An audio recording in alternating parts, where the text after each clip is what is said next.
நம்மள பல பேருக்கு நிறைய பழக்கங்கள் இருக்கும். அதுல கொஞ்சம் பேருக்கு கெட்ட பழக்கம் இருக்கலாம். கொஞ்சம் பேருக்கு நல்ல பழக்கங்கள் இருக்கலாம். இப்போ சில மனிதர்கள நான் சொல்லப் போறேன். அவங்களுக்கு இருக்கிற ஒரு பெரிய கெட்ட பழக்கத்த பத்தி நம்ம பார்ப்போமா? திரு நெல்சன் மண்டேலா அவர்கள். அவர்கிட்ட கேட்டாங்களாம், "உங்கள நாங்க ஜெயில்ல போடப் போறோம். அங்க எந்த சுதந்திரமும் கிடைக்காது" அப்படின்னு.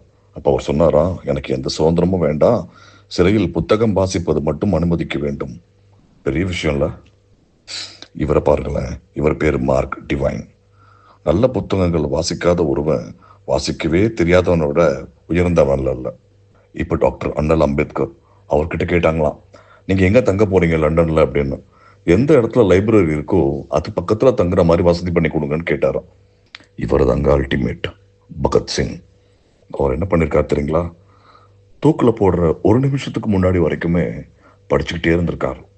இதுல இருந்து நமக்கு என்ன தெரியுது? நம்ம எல்லாருக்குமே படிக்கிற பழக்கம் ரொம்பவே குறைஞ்சிருச்சு. நல்ல விஷயம்தான். இந்த ஒரு சோஷியல் மீடியா அப்படின்ற ஒரு சர்க்கிள் இருக்கிறதுனால தான் நம்ம இந்த விஷயத்த கூட நம்ம ஷேர் பண்ண முடியுது. ஆனா, படிக்கிறது ரொம்ப நல்லது அப்படின்றத நெறைய பேர் சொல்லியிருக்காங்க. நம்ம இனி முயற்சி பண்ணுவோம்.